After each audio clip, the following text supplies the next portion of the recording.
Hello students, welcome है आपका अपने ही प्यारे से चैनल में, जिसमें हम क्वांटम मैकेनिक्स पे नया टॉपिक लेके आए हैं, श्रोडिंगर वेव इक्वेशन। तो ये क्या होती है, इसको जानने से पहले हम ये समझने की कोशिश करते हैं कि इसकी ज़रूरत क्यों पड़ी। तो जो मैक्रोस्कोपिक वर्ल्ड, मतलब जो ये आसपास की दुनिया हम देखते हैं, वो काफ़ी प्रेडिक्टेबल है, उसके बारे में हम भविष्यवाणी कर सकते हैं। ऐसा क्यों? क्योंकि हम किसी भी पार्टिकल, किसी भी ऑब्जेक्ट की पोजीशन और वेलोसिटी के बारे में ठीक ठीक जानते हैं। जैसे मान लो ये मार्कर है, इसकी पोजीशन मुझे पता है, ये धरती से कितना ऊपर है ये मुझे पता है, ठीक है। इसकी वेलोसिटी मुझे पता है 0 है। अब मैं इसको छोड़ूंगा तो ये कितने टाइम बाद जाकर जो है वो जमीन से टकराएगा, वो मैं इजीली बता सकता हूँ न्यूटन की समीकरण का यूज करके, ठीक है। तो जो मैक्रोस्कोपिक वर्ल्ड है वो काफी प्रेडिक्टेबल है। इसी तरह से मैं अगर इस मार्कर को जो है वो फेंकूं यूं, ठीक है, 30 डिग्री का एंगल बनाकर फेंकूं और 10 मीटर पर सेकंड की स्पीड से फेंक एक खाली मैदान में, तो ये मैं बता सकता हूं कि वो कितनी दूर जाकर गिरेगा। रेंज का फॉर्मूला लगा दिया और सॉल्व कर लिया, ठीक है। तो मैक्रोस्कोपिक वर्ल्ड तो प्रेडिक्टेबल है, लेकिन माइक्रोस्कोपिक वर्ल्ड, अगर हम एटम की बात करें यानी परमाणु की बात करें, हम इलेक्ट्रॉन्स की बात करें, हम प्रोटॉन्स की बात करें, तो स्टूडेंट्स हम उनके बारे में जो है इतनी आसानी से प्रेडिक्ट नहीं कर सकते। क्यों नहीं कर सकते? तो जैसा कि हमने पढ़ा था हाइजेनबर्ग की अनसर्टेनिटी प्रिंसिपल, हाइजेनबर्ग की अनिश्चितता का सिद्धांत, उस सिद्धांत के अनुसार हमें पता है कि किसी भी जो पार्टिकल की पोजीशन और मोमेंटम यानी कि स्थिति और संवेग, संवेग से ही हम उसका वेग निकाल सकते हैं, ठीक है। तो स्थिति और संवेग एक साथ हम जो है एक्यूरेटली नहीं निकाल सकते। तो जब हम किसी पार्टिकल की स्थिति निकालने की कोशिश करते हैं तो वो कितनी वेलोसिटी से मूव कर रहा है वो नहीं पता, वेलोसिटी निकाल रहे हैं तो हमें ये नहीं पता कि उसकी पोजीशन क्या है। तो स्टूडेंट्स हम उसके बारे में जो है अच्छे से प्रेडिक्शन नहीं कर सकते, ठीक है। और जिस चीज का हम अच्छे से प्रेडिक्शन नहीं कर सकते, भविष्यवाणी नहीं कर सकते, तो वहां पर हम प्रोबेबिलिटी पे चले जाते हैं, ठीक है। मतलब हम वहां पर संभावनाओं पर चले जाते हैं। एक सिक्का उछालेंगे, हेड आएगा या टेल, ये हम प्रोबेबिलिटी पर देखते हैं। दो पासे फेंकेंगे, उन पर जो दो डिजिट का अंक, दोनों अंकों का जो सम है वो 9 से ज्यादा आएगा या कम, वो उसकी प्रोबेबिलिटी पर डिपेंड करता है। बारिश होगी या नहीं वो प्रोबेबिलिटी पे डिपेंड करता है, ठीक है। उसके बारे में हम पक्का नहीं बता सकते। तो माइक्रोस्कोपिक वर्ल्ड पूरा प्रोबेबिलिटी पर चलता है, और प्रोबेबिलिटी निकालने के लिए हमने पढ़ा था इलेक्ट्रॉन का जो हमने इंटरफेरेंस कराया था, उसके बेसिस पे हमने ये प्रूव किया था कि कोई भी पार्टिकल है, उस पार्टिकल के साथ में जो वेव जुड़ी हुई होती है, जो तरंग जुड़ी हुई होती है, उस तरंग का अगर हम आयाम निकाल लें, एम्पलीट्यूड निकाल लें, ठीक है, तरंग के आयाम अगर हम निकाल लें, उस एम्पलीट्यूड का अगर हम क्या कर दें, स्क्वायर कर दें, तरंग के आयाम का स्क्वायर कर दें, तो जहां एम्पलीट्यूड का स्क्वायर जितना ज्यादा होगा वहां पर पार्टिकल के मिलने की प्रोबेबिलिटी भी उतनी ज्यादा होगी। तो हमारी जो प्रोबेबिलिटी है सिस्टम की, वो एम्पलीट्यूड, जो पार्टिकल के साथ में वेव जुड़ी हुई उसके एम्पलीट्यूड के स्क्वायर पे डिपेंड करती है। तो सारा जो हमारा डिपेंडेंसी है वो एम्पलीट्यूड पर होगी। हम वेव का एम्पलीट्यूड निकालें, और वेव का एम्पलीट्यूड निकालने के लिए हमें कोई भी वेव की इक्वेशन पता होनी चाहिए। जैसे हमें एक वेव की इक्वेशन पता है, y बराबर में a sin omega t minus p है x, तो यहाँ पर a क्या है, उसका एम्पलीट्यूड, ठीक है। तो हमें जो है एक पार्टिकल है उसके साथ जुड़ी हुई वेव निकालनी पड़ेगी, वेव की इक्वेशन निकालनी पड़ेगी, और वो सबसे पहले किसने निकाली? श्रोडिंगर भाई साहब ने निकाली, ठीक है। इसलिए उसका नाम पड़ गया श्रोडिंगर वेव इक्वेशन। तो इस वीडियो में हम इसी को निकालने की कोशिश करेंगे, और उसके बेसिस पर हम क्वांटम मैकेनिक्स में ऑपरेटर्स निकालते हैं, वो ऑपरेटर्स कैसे निकालते हैं उसको जानने की कोशिश करेंगे।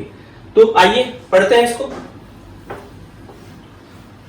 तो स्टूडेंट्स देखो, श्रोडिंगर वेव इक्वेशन निकालने से पहले हम जो है वेव इक्वेशन के बारे में अपनी जानकारी जो है वो रिकॉल कर लेते हैं। हमने क्लास 11th में वेव पढ़ी है, हमने बीएससी में भी वेव पढ़ी है, हमने 12th में भी वेव पढ़ी है, अगर कंपटीशन की तैयारी की है तो उसमें भी हमने वेव के बारे में पढ़ा है। तो उसको हम एक बार दोबारा उसको याद कर लेते हैं। तो देखो, हम वेव को समझने के लिए एक एग्जांपल लेते हैं। मान लो एक दीवार है, दीवार से हमने एक रस्सी को टाइटली बांधा हुआ है, और उसको टाइटली खींचकर हम क्या कर रहे हैं, उसमें झटका दे रहे हैं। इस तरह से झटका दे रहे हैं, सिंपल हार्मोनिक मोशन करा रहे हैं, सरल आप गति करा रहे हैं, तो हमें पता है इस तरह की शेप बन जाएगी, उसी को वेव कहते हैं, और वो शेप आगे ट्रेवल करेगी। ये केवल एक ही डायरेक्शन में ट्रेवल करेगी। मान लो ये एक्स डायरेक्शन है तो एक्स डायरेक्शन में ट्रेवल कर रही है, इसको हम वन डायमेंशनल वेव कहते हैं, एक विमीय तरंग कहते हैं। इसकी इक्वेशन क्या होती है, देखो इसकी इक्वेशन हम लिखते हैं y बराबर में a sin omega t minus tx लिखते हैं। ये क्लास 11 से पढ़ते आ रहे हैं आप स्टूडेंट्स, ठीक है। तो यहां पर देखो a क्या है, एम्पलीट्यूड है, ओमेगा क्या है यहाँ पर, एंगुलर फ्रीक्वेंसी है, k यहाँ पर क्या है, k जो है वेव प्रोपगेशन कांस्टेंट है। ओमेगा को हम जो है वो लिखते हैं 2 पाई बाय t, k को लिखते हैं 2 पाई बाय लैम्डा, ठीक है। याद आ रहा होगा, आपने क्लास 11 में पढ़ी हुई है। उसके अलावा बीएससी में भी पढ़ा है हमने इसको, सेकंड ईयर में भी पढ़ते हैं। अब देखो इसी इक्वेशन को हम इस तरह से भी लिख सकते हैं, y बराबर में a cos omega t minus tx। अब साइन लिखो कॉस लिखो कोई फर्क नहीं पड़ता। अब देखो यहाँ इस एक्सप्रेशन में मैं अगर 90 डिग्री एंगल जोड़ दूं तो उससे वेव की शेप में कोई फर्क नहीं पड़ना, वेव ऐसी बननी है, ठीक है। तो यहाँ 90 जोड़ते साइन 90 प्लस थीटा क्या हो जाता है, कॉस थीटा, तो इसको हम कॉस में भी लिख सकते हैं, तो ये गलत नहीं होगा, ठीक है। इसी तरह से साइन और कॉस में लिखने के अलावा हम इसको और एक तरीके से लिख सकते हैं, वो आपके लिए नया होगा। देखो उसको हम कैसे लिख सकते हैं, y बराबर में a e की power minus iota omega t minus tx। तो साइन और कॉस तक तो ठीक था, ये आयोटा कहां से लिया है और ये e की पावर कहां से लिया है। तो देखो आयोटा के बारे में हमें पता है, आयोटा जो होता है वो -1 का स्क्वायर रूट होता है, ठीक है। मतलब -1 का रूट ले ले, उसी को आयोटा कहते हैं। ये एक इमेजिनरी नंबर होता है, ये काल्पनिक संख्या होती है, ठीक है। अब देखो हमें एक थ्योरम पता है कि e की पावर आयोटा थीटा जो होता है वो होता है cos theta plus iota sin theta. आपने मैथ में ये पढ़ा होगा, ये थ्योरम पढ़ी होगी कि e की पावर आयोटा थीटा को cos theta plus iota sin theta लिख सकते हैं। और वही अगर हम यहाँ sin माइनस लगा दें तो यहाँ थीटा की जगह माइनस थीटा कर देंगे, थीटा की जगह माइनस थीटा करेंगे तो cos वाली टर्म तो प्लस में रहेगी, sin वाली टर्म माइनस हो जाएगी, तो ये बन जाएगा। तो ये हम इसको इस तरह से लिख सकते हैं। तो हमने यहाँ पर जो है वेव की इक्वेशन को साइन या कॉस में लिखा था, या हमने ये कहा कि इसको ऐसे लिख दें। तो देखो ऐसे लिखने से क्या होगा, हम जब इसको एक्सपेंड करेंगे e की पावर आयोटा, ये पूरा थीटा आ गया, तो e की पावर आयोटा थीटा क्या हो जाएगा, cos theta minus iota sine theta, ठीक है, ये बन जाएगा यहाँ पर। तो यहाँ इसका रियल पार्ट देंगे तो रियल पार्ट तो क्या हो जाएगा, कॉस थीटा के बराबर में हो जाएगा, ठीक है। वही इसका इमेजिनरी पार्ट देखें तो वो साइन थीटा के बराबर हो जाएगा। तो साइन और कॉस को हमने कंबाइन करके e की पावर के टर्म में लिख दिया। इससे क्या होता है, इसको डिफरेंशिएट करना, इंटीग्रेट करना हमारे लिए आसान हो जाता है। तो हम इसको इस तरह से भी लिख सकते हैं, ठीक है। या इसकी जो है और जनरल टर्म बनाना चाहें तो हम इसको ऐसे लिख सकते हैं, y बराबर में a e की पावर माइनस आयोटा, यहाँ जो है ओमेगा हम यहाँ कॉमन ले लेते हैं, ओमेगा कॉमन लेंगे तो ये बन जाएगा t minus kx upon omega, ठीक है। इसको इस तरह से भी लिखा जा सकता है, ठीक है। अब यहाँ पर ये देखो k बाय ओमेगा जो होता है वो 1/v होता है। कैसे होता है भाई 1/v, अब देखो ओमेगा बाय k निकाले हम, तो ओमेगा की जगह पर लिख सकते हैं 2 पाई बाय t और k की जगह पर लिख सकते हैं 2 पाई बाय लैम्डा। 2 पाई से 2 पाई गया, ये बन गया लैम्डा बाय t। अब देखो जब भी एक वेव बनती है तो वेव ट्रेवल करती, वेव जो है यहां से यहां तक ये पूरी वेव बनी, ये आधा ऊपर ये आधा नीचे, ये पूरी वेव बनी, ये पूरी वेव जो है वो जो लेंथ होती है इसकी लैम्डा होती है। तो इसने वेव ने इतनी डिस्टेंस कवर की, लैम्डा कितने टाइम में कवर करती है, ये पूरी वेव कब बनती है, एक पूरे टाइम पीरियड में। टाइम पीरियड ये यहाँ पर कितना है, t है, तो ये डिस्टेंस है, ये टाइम है, डिस्टेंस अपॉन टाइम, ठीक है। डिस्प्लेसमेंट अपॉन टाइम क्या होता है, वेलोसिटी, तो ये वेलोसिटी होगी। तो ओमेगा बाय k वेलोसिटी है तो k बाय ओमेगा क्या हो गया 1/v। तो ये हमारे पास इक्वेशन बन गई y बराबर में a e की power minus iota omega t minus x by v। तो ये वेव की अलग अलग इक्वेशन है, डिफरेंट इक्वेशन है, ठीक है। लेकिन ये सारी इक्वेशन जो है एक ही तरह की वेव को रिप्रेजेंट कर रही है, एक सिंपल हार्मोनिक वेव को रिप्रेजेंट कर रही है जो x डायरेक्शन में मूव कर रही है, ठीक है। अब अगर ये सिंपल हार्मोनिक वेव नहीं होकर कोई और तरह की वेव हो, देखो जब सिंपल हार्मोनिक वेव तो तब होती है जब पार्टिकल सिंपल हार्मोनिक मोशन करे, मतलब सरल गति करे। अब अगर हम जो है रस्सी को ऐसे ऑसिलेट नहीं करा कर, ऐसे टेढ़े मेढ़े ऑसिलेट कराएं, तब भी इसमें जो है इस तरह की शेप बनेगी और ये आगे ट्रेवल करेगी, ठीक है। तब भी वो कुछ स्पेसिफिक रूल को फॉलो करेगी। तो यहाँ पर हम एक कॉमन बात देख रहे हैं, जितने भी हमने लिखे हैं फंक्शन, वो सारे फंक्शन जो है इसके ऊपर डिपेंड कर रहे हैं, t minus x upon v पर डिपेंड कर रहे हैं। तो हम यहाँ पर एक जनरल इक्वेशन लिख देते हैं, पहले ये आप इसको नोट कर लो, वेव इक्वेशन जो है उसको अच्छे से ये नोट कर लो। अब आप इसकी जनरल इक्वेशन लिख देते हैं। तो देखो जनरल इक्वेशन क्या हो जाएगी, जनरल इक्वेशन ऑफ वेव, मतलब कोई भी कंडीशन हो, वेव की इक्वेशन को ऐसे लिखा जा सकता है y बराबर में y बराबर में सीधा लिख दिया f t minus x upon v. मतलब जो y है वो फंक्शन है, किसका फंक्शन है? t minus x by v का फंक्शन है। जितने भी फंक्शन बन रहे हैं उसमें ये टर्म कॉमन आ रही है, तो हमने कह दिया स्टूडेंट्स कि ये जो वेव की इक्वेशन है उसमें y जो है t minus x by v का फंक्शन है।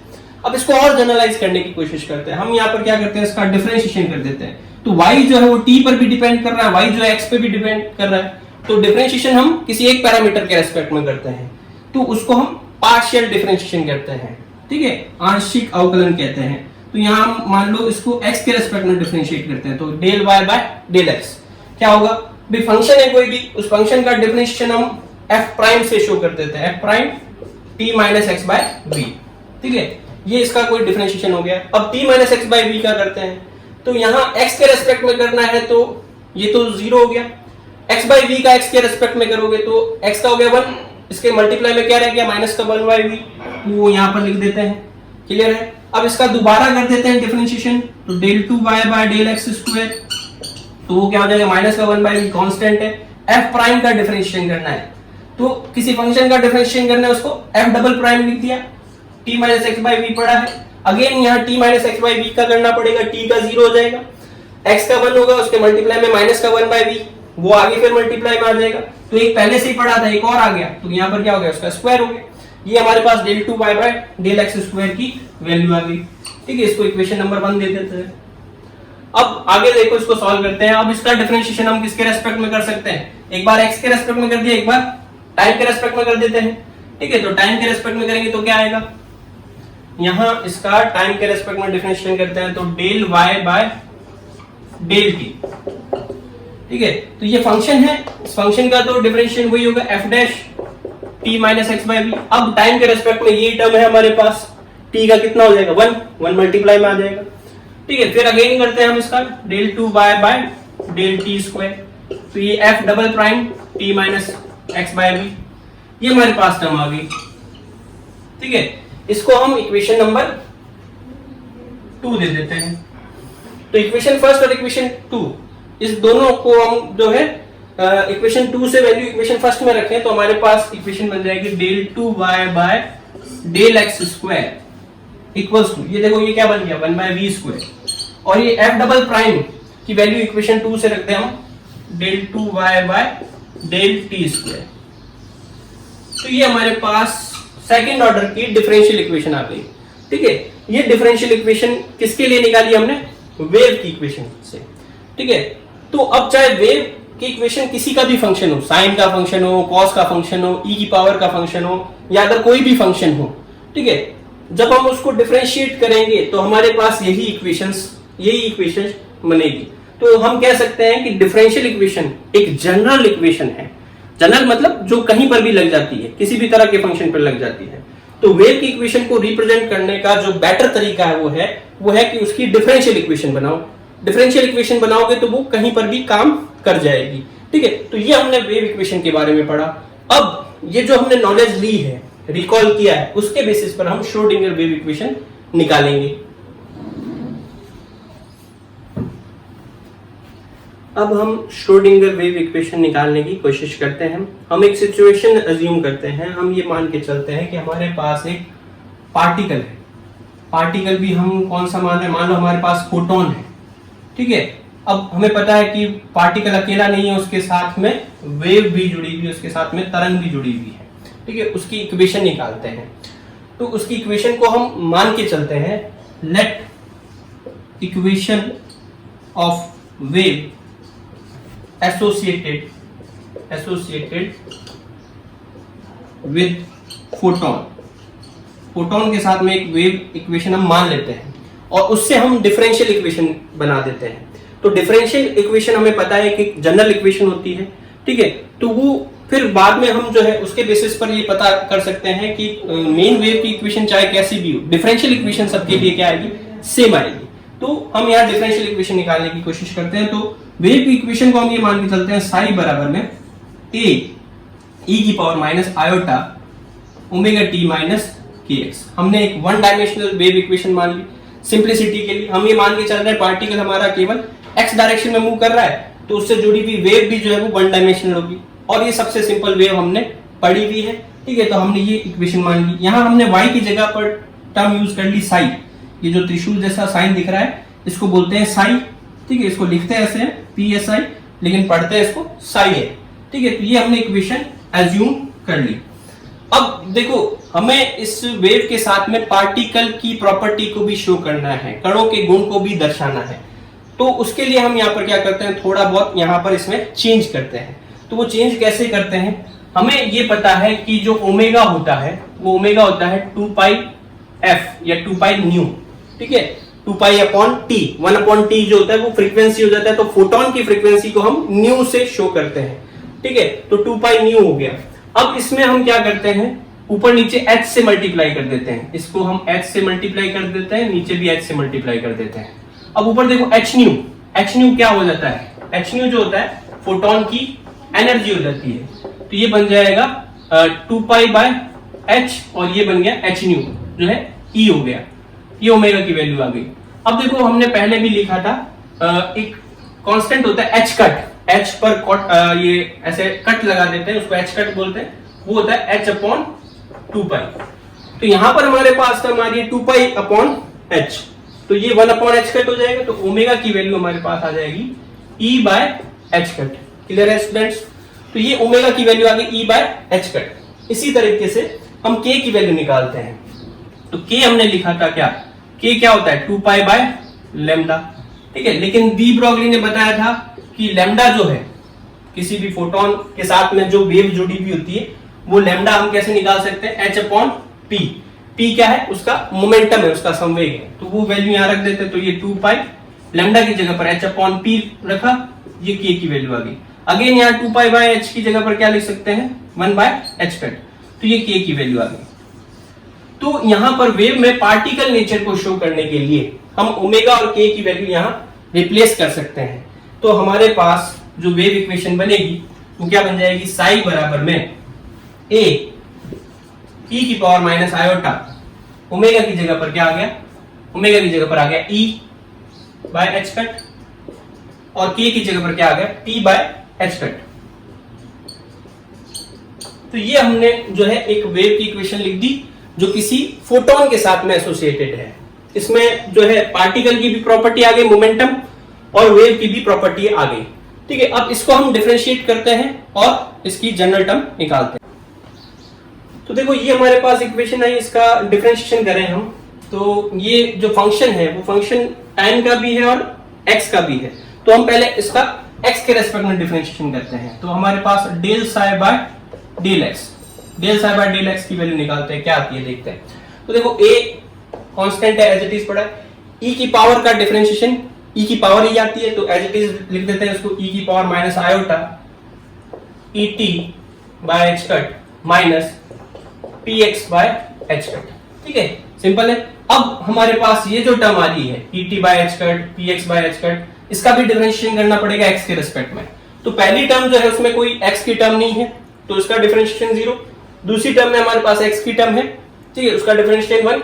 उसके मल्टीप्लाई में क्या है, p बाय h कट, आगे माइनस, ये आगे माइनस आयोटा से मल्टीप्लाई होगा, तो ये माइनस माइनस प्लस हो जाएगा। तो इसके मल्टीप्लाई में क्या आ जाएगा, इसके मल्टीप्लाई में आ जाएगा iota p by h cut, ये मल्टीप्लाई में और आ जाएगा। ठीक है, अब आप देखो, ये जो टर्म आ रही है हमारे पास, ये वापस इसी की वैल्यू को रिप्रेजेंट कर रही है, साई की वैल्यू को रिप्रेजेंट कर रही है। ये इक्वेशन बन जाएगी del psi by del x बराबर में iota p by h cut, और ये पूरा साई हो गया, ये साई। ये हमारे पास जो है इक्वेशन फर्स्ट आ गई। हमने ये जो वेव इक्वेशन थी उसका डिफरेंशिएशन करके निकाला। ठीक है, अब अगेन हम इसका दोबारा डिफरेंशिएशन करते हैं। देखो, दोबारा डिफरेंशिएशन करने से पहले हम यहाँ पर एक पैरामीटर निकाल लेते हैं, एक इक्वेशन निकाल लेते हैं जिसको हम बाद में यूज करेंगे। ठीक है, वो क्या, यहाँ पर देखो पी साई की वैल्यू निकाले हम। पी साई की वैल्यू जो है वो क्या हो जाएगी, पी साई की वैल्यू हो जाएगी h cut upon iota del psi by del x। ठीक है, इस टर्म को हम बाद में यूज करेंगे, ये काम की टर्म है, इंपॉर्टेंट टर्म है, तो इसको आप इक्वेशन नंबर 2 दे दो और ये स्टार लगा दो, ये इंपॉर्टेंट टर्म है। अभी हम इक्वेशन फर्स्ट को ही देखें, इसको आगे सॉल्व करें, इसका फिर डिफरेंशिएशन करें। तो इसका डिफरेंशिएशन करने पर क्या टर्म आएगी स्टूडेंट्स? देखो आप डिफरेंशिएट करके देखो। देखो जैसे हम इसको डिफरेंशिएट करते हैं तो क्या टर्म बनेगी? Del two psi by del x square. X के रेस्पेक्ट में कर रहे हैं, ठीक है, तो del two psi by del x square, ये तो कांस्टेंट है, एज इट इज पड़ा रहेगा, iota p upon h cut. अब साई का डिफरेंशिएशन क्या हो जाएगा? Del psi by del x, ठीक है, क्लियर है ये? अब देखो del psi by del x की वैल्यू क्या है? Del psi by del x की वैल्यू जो है, अगेन हम इक्वेशन 1 से रख सकते हैं, क्या है? Iota P bye h cut Sai. तो वो वैल्यू यहां पुट कर देते हैं, तो हमारे पास हो जाएगा del two psi by del x square बराबर iota p upon h cut. इसकी जगह पर इक्वेशन 1 से हमारे पास आ जाएगा iota P Sai bye h cut, ठीक है, बाय इक्वेशन फर्स्ट।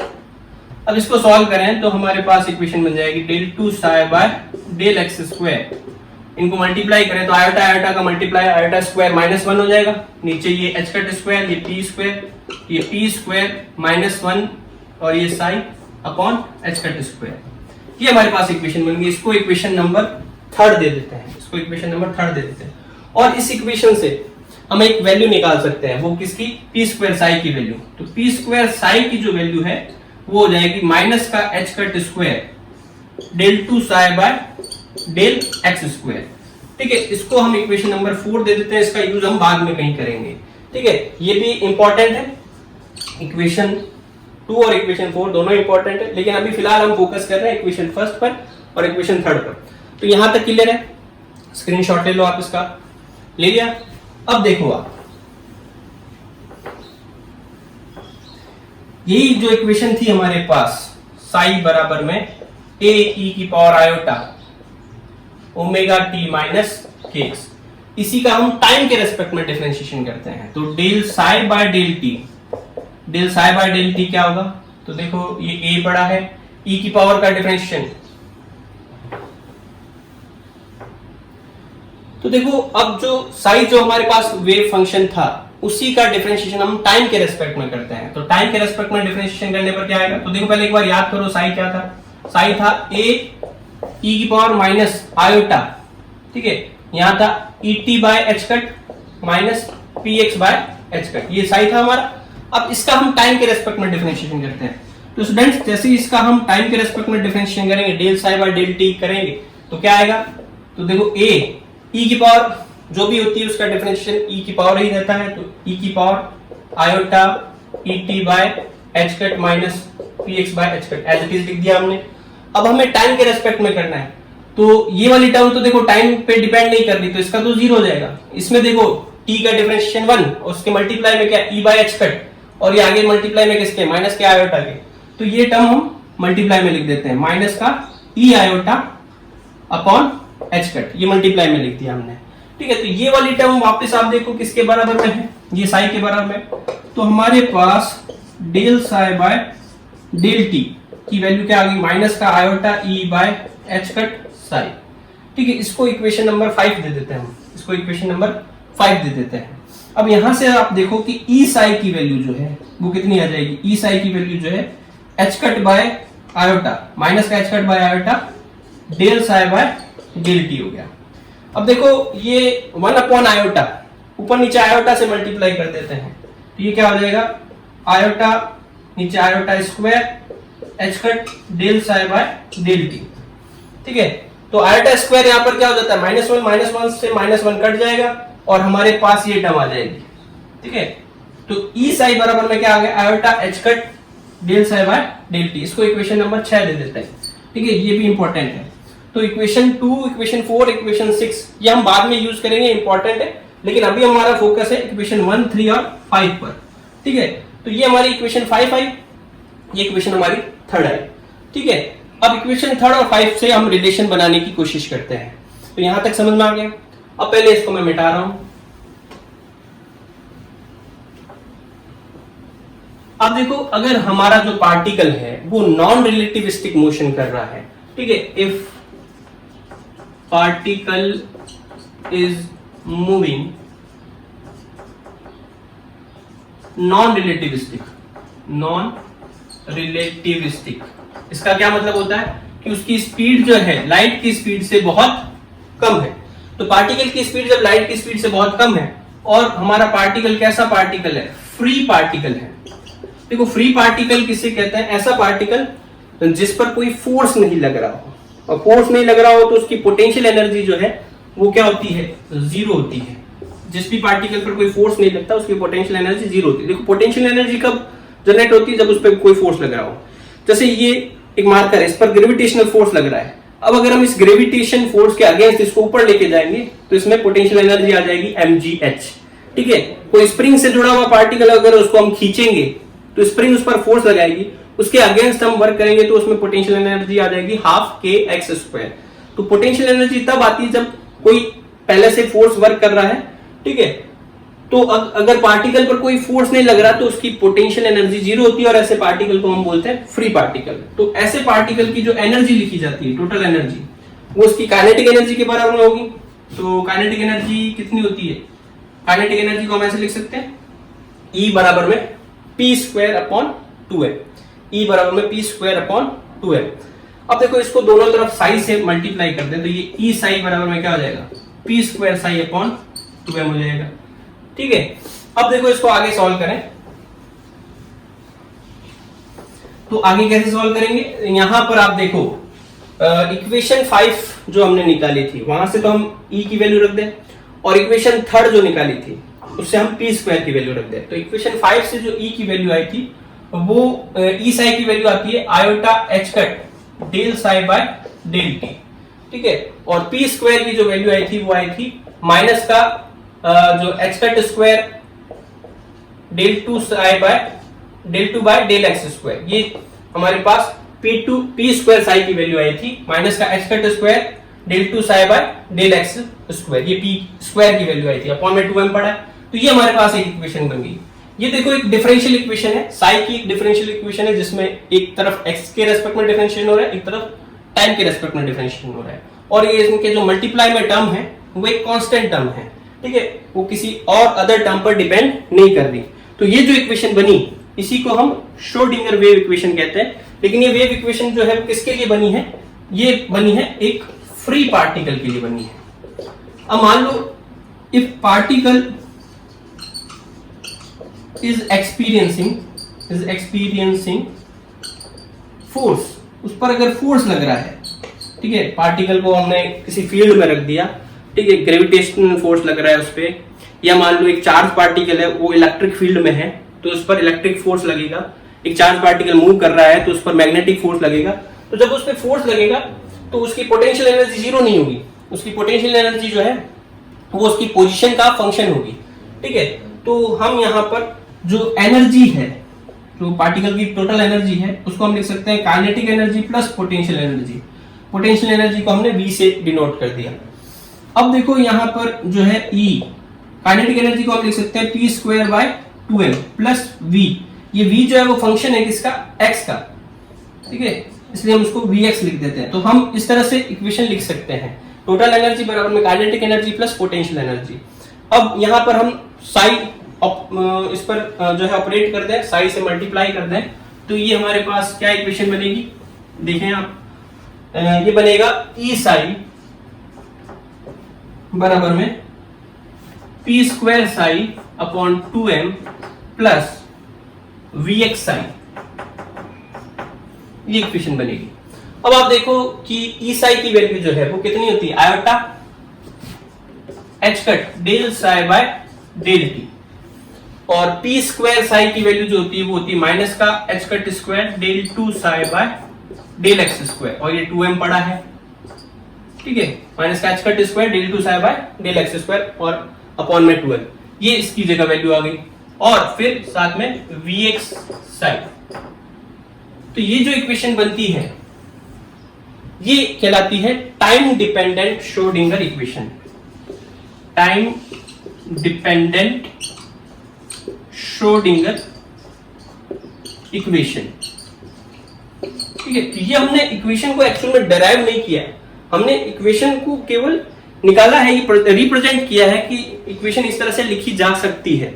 ठीक है। एक फेमस साइंटिस्ट थे रिचर्ड फाइमन, उनसे जब पूछा गया कि श्रोडिंगर इक्वेशन कहां से आई, तो उन्होंने सीधा सा जवाब दिया श्रोडिंगर के दिमाग से आई। ठीक है, तो ये श्रोडिंगर इक्वेशन होती है। अब यहां से देखो ये इक्वेशन निकल गई, उससे हम क्या कर सकते हैं, इस इक्वेशन को सॉल्व करके हम साई की वैल्यू निकाल सकते हैं। साई हमारी क्या होगी, साई को हम बोलेंगे वेव फंक्शन। ठीक है, तो वेव फंक्शन या वेव इक्वेशन होगी। अब उसका वेव फंक्शन से हम उस साई की वैल्यू निकाल ले, तो साई का तो कोई फिजिकल मीनिंग नहीं निकलेगा, क्योंकि साई को हमने जो है वो एक कॉम्प्लेक्स फंक्शन माना है, उसमें रियल पार्ट भी है और इमेजिनरी पार्ट है। तो कोई अगर कॉम्प्लेक्स फंक्शन होता है तो उसका फिजिकली कोई मतलब नहीं होता। जैसे मैं अगर ये कहूं कि मेरे पास 2 सेब है, तो उसको आप इमेजिन कर सकते हो 2 सेब का मतलब क्या होता है। लेकिन अगर मैं ये कहूं कि मेरे पास 2 प्लस आयोटा सेब है, तो 2 प्लस आयोटा, आयोटा एक इमेजिनरी पार्ट आ गया, तो उसका कोई फिजिकल सेंस नहीं निकलता, कोई मतलब नहीं निकलता। इसलिए साई का कोई फिजिकल मतलब नहीं होता। लेकिन यहां पर साई स्क्वायर, साई के मॉड का स्क्वायर करेंगे तो वो वेव के एम्पलीट्यूड का स्क्वायर हो गया, और वो बताएगा पार्टिकल से जुड़ी हुई प्रोबेबिलिटी को। इसलिए ये जो इक्वेशन है श्रोडिंगर वेव इक्वेशन, ये उतनी ही इंपॉर्टेंट है जैसे जितनी की क्लासिकल मैकेनिक्स में न्यूटन्स लॉ इंपॉर्टेंट है, F बराबर में ma इंपॉर्टेंट है, उससे हम पार्टिकल के बारे में सारी जानकारी ले सकते हैं। वैसे इस इक्वेशन की हेल्प से हम क्वांटम मैकेनिकल सिस्टम के बारे में सारी जानकारी प्राप्त कर सकते हैं। तो ये बहुत ही इंपॉर्टेंट इक्वेशन है श्रोडिंगर वेव इक्वेशन, और ये बहुत ही इंपॉर्टेंट हमने जो है टॉपिक पढ़ा है जो एग्जाम में पूछा था। वेव इक्वेशन निकाल ली। अब जो है हम उन पॉइंट्स पे डिस्कस करते हैं जिसपे मैंने शुरुआत में पॉइंट आउट किया था। मैंने आपको इक्वेशन 2, इक्वेशन 4 और इक्वेशन 6 को जो है बताया था कि ये इंपॉर्टेंट है, इस पर हम डिस्कशन करेंगे, उस पर चर्चा करेंगे। देखो वो इक्वेशंस क्या थी, वो इक्वेशन, पहली इक्वेशन जो हमने डिस्कशन के लिए रखी थी वो थी पी साई बराबर में h cut by iota del psi by del x। ठीक है, दूसरी इक्वेशन थी पी स्क्वायर साई बराबर में माइनस का h cut square del 2 psi by del x square. ठीक है, और इसी में हम जो है 2m से डिवाइड करते हैं तो इक्वेशन बन जाती है P square by 2m psi बराबर minus h cut square by 2m del 2 psi by del x square. और यहाँ पर ये p स्क्वायर बाय 2m को हम लिख सकते हैं e, तो ये बन जाएगा e साई बराबर में माइनस का h cut square by 2m del 2 psi by del x square. ठीक है, और एक जो इक्वेशन थी वो थी iota h cut del psi by del x del psi by del t बराबर में e साई। ठीक है, ये इक्वेशन आई थी हमारे पास। तो देखो इक्वेशन पे आप थोड़ा सा विचार करें। मान लो ये जो इक्वेशन है, इस इक्वेशन में हम एक बार के लिए मान लें कि ये साइन ना हो तो हमारे पास जो है इक्वेशन क्या बनेगी, p बराबर में, इधर से भी साई हो गया हट गया, इधर से भी साई हट गया। हमने यहाँ इसको साई को डिवाइड नहीं किया है, ना ही इसको काटा है। एक बार एज्यूम कर लें कि यहाँ साई नहीं है, तो p बराबर में क्या बनेगा, यहाँ पर h cut upon iota del by del x। तो यहाँ पर देखो इक्वेशन के लेफ्ट हैंड साइड में जो हमारे पास p है वो एक मोमेंटम को रिप्रेजेंट करता है, संवेग को प्रदर्शित कर रहा है, जिसकी कुछ वैल्यू होती है जिसको हम किलोग्राम मीटर पर सेकंड में मेजर कर सकते हैं। लेकिन यहाँ h cut by iota del by del x का कोई मतलब नहीं निकलता। ठीक है, डेल बाय डेल x जो है वो मीनिंगफुल तब होगा जब इसके साथ में कोई फंक्शन हो। यहाँ साई हो तो del psi by del x का कोई मतलब होता है, डेल बाय डेल x का कोई मतलब नहीं है। ठीक है, इसकी कोई वैल्यू नहीं निकल सकती। तो इसको जो है ये ठीक कुछ इस तरह से हुआ कि जैसे हमने लिख दिया यहाँ पर मल्टीप्लाई का साइन, तो मल्टीप्लाई के साइन की कोई वैल्यू नहीं होती। ठीक है, लेकिन यहाँ अगर 2 मल्टीप्लाई 3 करें तो वहां पर कोई वैल्यू निकलेगी। तो h cut by iota del by del x कोई वैल्यू नहीं निकलती। तो इसको हम बोलते हैं ऑपरेटर संकारक। इस ऑपरेटर को जब हम साई पर अप्लाई करेंगे, एक फंक्शन पर लगाएंगे, तो हमें एक नया फंक्शन मिलेगा, तो इसको हम बोलते हैं ऑपरेटर। तो यहाँ p का जो ऑपरेटर है, मोमेंटम का जो ऑपरेटर है, उस ऑपरेटर को डिनोट करने के लिए यहाँ हम p पर कैप लगा देते हैं। तो मोमेंटम का ऑपरेटर हो गया h cut by iota del by del x। ठीक है, तो अगर हमें मोमेंटम निकालना हो तो इसको जो है वेव फंक्शन पर ऑपरेट कर देंगे, हमारे पास मोमेंटम आ जाएगा। इसी तरह से अगर हमें p स्क्वायर की वैल्यू निकालनी हो तो p स्क्वायर का जो ऑपरेटर होगा वो क्या हो जाएगा, p स्क्वायर का ऑपरेटर जो है वो हो जाएगा माइनस का h cut square del 2 by del x square. इसी तरह से हमें एनर्जी का ऑपरेटर निकालना हो तो ई ऑपरेटर, एनर्जी का जो ऑपरेटर है वो क्या हो जाएगा, माइनस का h cut square by 2m del two by del x square. ये एनर्जी निकालने का तरीका हो गया।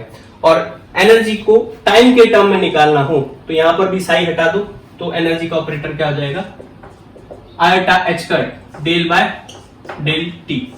ये एनर्जी का टाइम के टर्म में ऑपरेटर हो गया। तो क्वांटम मैकेनिक्स में हमें कोई भी क्वांटिटी निकालनी हो तो हम डायरेक्ट नहीं निकालते, हम उसके ऑपरेटर की हेल्प से निकालते हैं। मोमेंटम का ऑपरेटर, मोमेंटम के स्क्वायर का ऑपरेटर, एनर्जी का ऑपरेटर और ये एनर्जी का operator in terms of times. इसी तरह से और ऑपरेटर भी हम निकालेंगे।